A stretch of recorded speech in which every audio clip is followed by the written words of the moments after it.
السلام علیکم ورحمۃ اللہ وبرکاتہ۔ مبسملا ومحمدلا ومصلیا ومسلما، اما بعد، قال اللہ تبارک وتعالی: وَأَمَّا بِنِعْمَةِ رَبِّكَ فَحَدِّثْ۔ اللہم صل علی محمد وعلی آل محمد كما صليت على إبراهيم وعلى آل إبراهيم إنك حميد مجيد. اللهم بارك على محمد وعلى آل محمد كما باركت على إبراهيم وعلى آل إبراهيم إنك حميد مجيد. معزز دوستو، آج 6 فروری 2022 بروز اتوار ہے اور جنوبی پنجاب ضلع لودھرا کی عظیم درسگاہ جامعہ باب العلوم کہروڑ پکا کی ختم البخاری کی تقریب ہے۔ استاذ العلماء شیخ الحدیث والتفسیر حضرت مولانا منیر احمد منور دامت برکاتہم العالیہ کی دعوت پرخلوص پر میں آپ کی خدمت میں علماء احناف، علماء دیوبند اور حدیثی خدمات کے عنوان پر چند معروضات پیش کرنے لگا ہوں۔ میرے دوستو، ہماری اسٹیج پر شیخ المشائخ حضرت مولانا ناصر الدین خاکوانی دامت برکاتہم العالیہ اور حضرت خواجہ خواجگان خواجہ خان محمد رحمہ اللہ کے فرزند ارجمند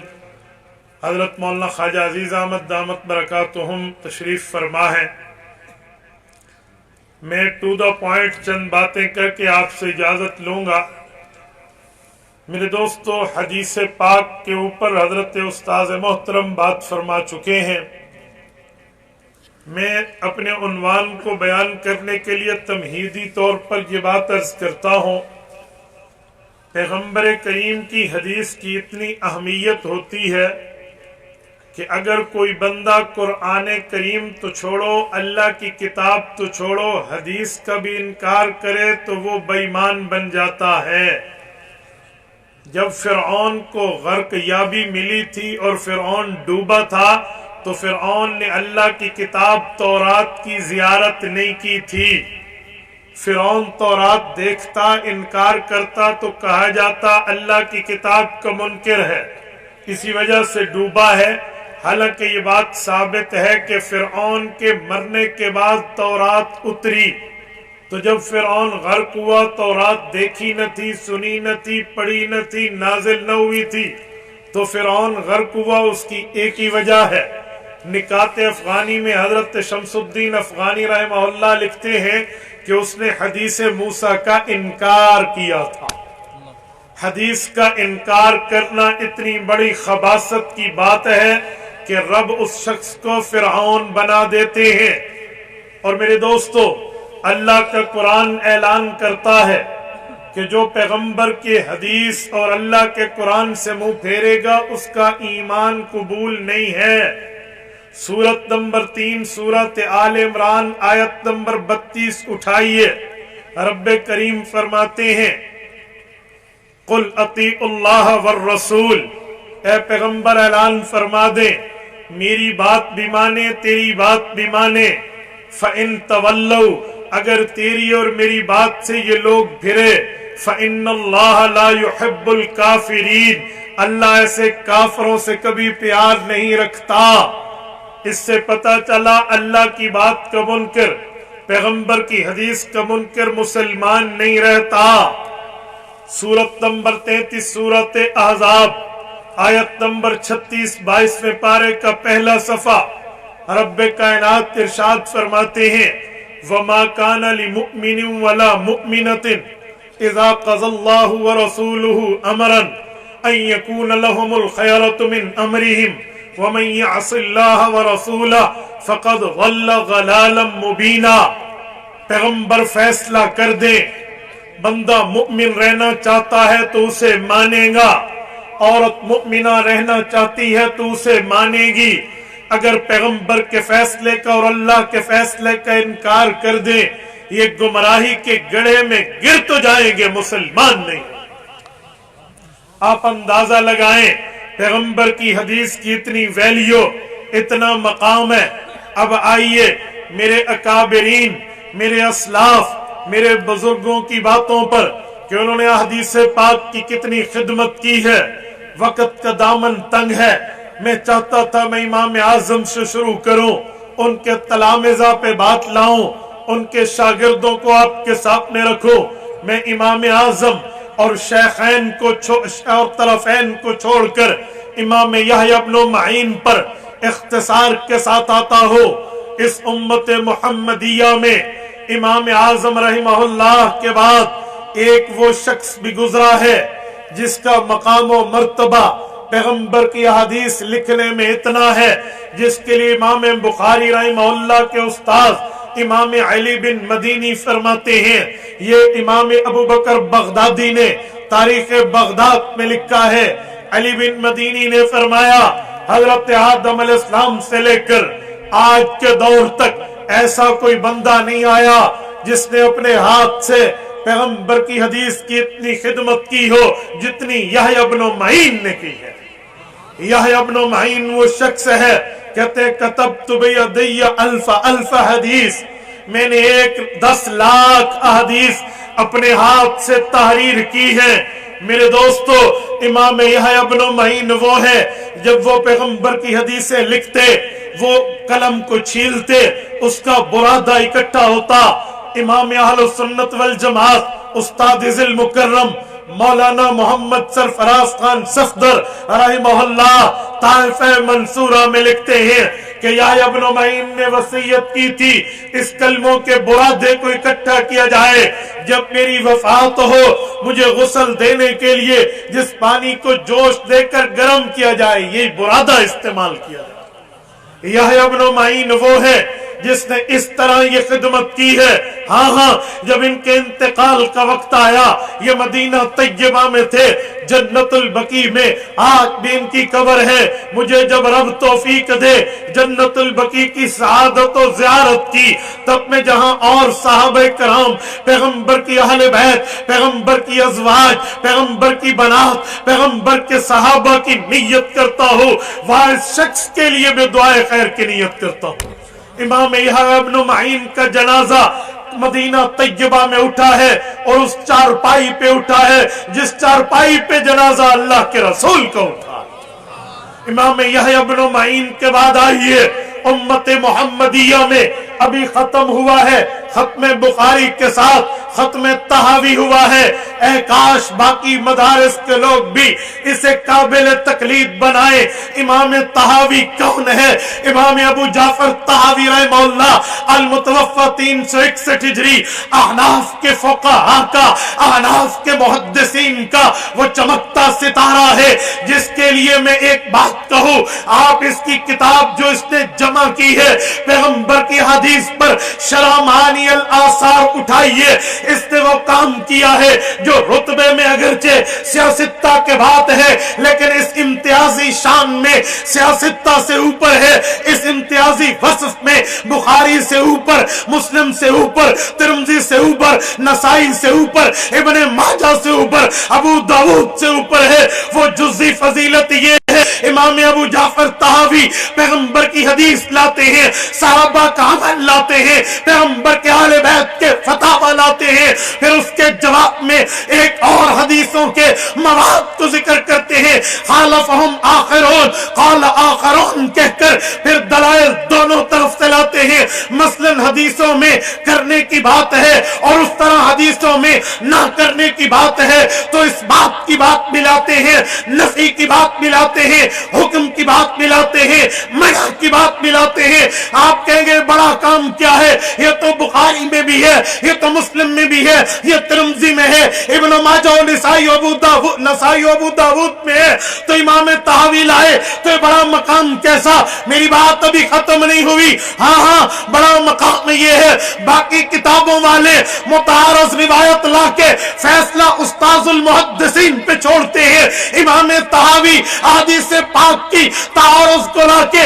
نظر طحاوی پیش کرتے ہیں، حدیث کا حل دیتے ہیں اور بتاتے ہیں یہ پیغمبر کے پہلے زمانے کی ہے، یہ بعد کے زمانے۔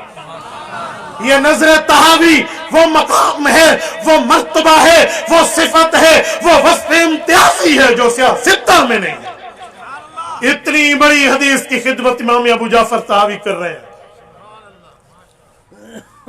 اور طحاوی کے بعد آئیے میں آپ کی خدمت میں حنفی ایک بادشاہ پیش کر رہا ہوں، امام نور الدین زنگی رحمہ اللہ، بڑا نام ہے دنیا میں، جہاں اور ان کے کارنامہ ہے، قبر مقدس و مطہر، پیغمبر کریم کے روضہ اقدس کی حفاظت کے جہاں یہ محافظ ہیں، وہاں ایک اور کام ان کے لیے ایک محدث لاتے ہیں، امام عبد القادر قریشی رحمہ اللہ، المتوفى 775 ہجری، الجواہر المزیہ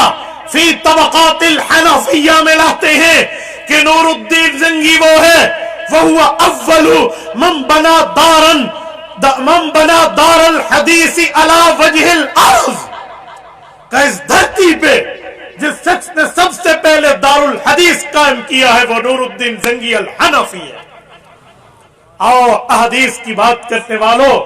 احادیث کی خدمت کو بتانے، سمجھانے، سنانے، بتلانے والوں، اس دھرتی پہ پہلا دار الحدیث احناف نے قائم کیا۔ کیسے میرے اکابر کو، میرے اسلاف کو، میرے بزرگوں کو احادیث کی خدمت سے دور رکھا جا سکتا ہے؟ اور میرے اکابرین تشریف فرما ہے، میں دامن اختصار رکھتے ہوئے آپ کی خدمت میں بڑا ایک جمپ لے کر آگے آ رہا ہوں۔ بڑے بڑے لوگ گزرے ہیں درمیان میں، لیکن آئیے علماء دیوبند پہ، میں علماء دیوبند پر آ رہا ہوں، اپنے قریبی بزرگوں پر، قریبی اکابر پر آ رہا ہوں۔ قاسم العلوم والخیرات، بانی دارالعلوم دیوبند، حجت الاسلام والمسلمین، حضرت امام مولانا محمد قاسم النانوتوی، اللہ اس کی قبر پہ کروڑوں اربوں رحمتیں نازل فرمائے، اور حضرت مولانا احمد علی سہارنپوری رحمہ اللہ نے حدیث پاک کی اتنی خدمت کی ہے۔ صحیح بخاری کو لیجئے، بخاری شریف کے پہلے باب کیف کان بدء الوحی الی رسول اللہ صلی اللہ علیہ وسلم وبہ قال حدثنا الحمیدی قال حدثنا سفیان قال حدثنا یحییٰ سے لے کر امام بخاری کی صحیح بخاری کی آخری کتاب کتاب التوحید والرد علی الجہمیہ، باب ونضع الموازین القسط لیوم القیامہ وان اعمال بنی آدم وقولهم یوزن وبہ قال حدثنا احمد بن اشکاب تک وہ تمام کی تمام احادیث پاک کا حاشیہ اور وضاحت ان دو بزرگوں نے لکھ کے دے دی، مکمل روایات پر بحث۔ حافظ ابن حجر اسقلانی المتوفى 852 ہجری کی تحقیق کے مطابق 9082 بخاری کی روایتوں کی شرح ان علماء دیوبند کی مرہون منت ہے، حاشیے کی شکل میں آج جو آپ کے پاس نسخہ ہے۔ اور میرے دوستو تھوڑا اس کے بعد آئیے، فقیہ النفس علامہ رشید احمد گنگوہی رحمہ اللہ کو لیجئے، لامع الدراری میں ان کے افادات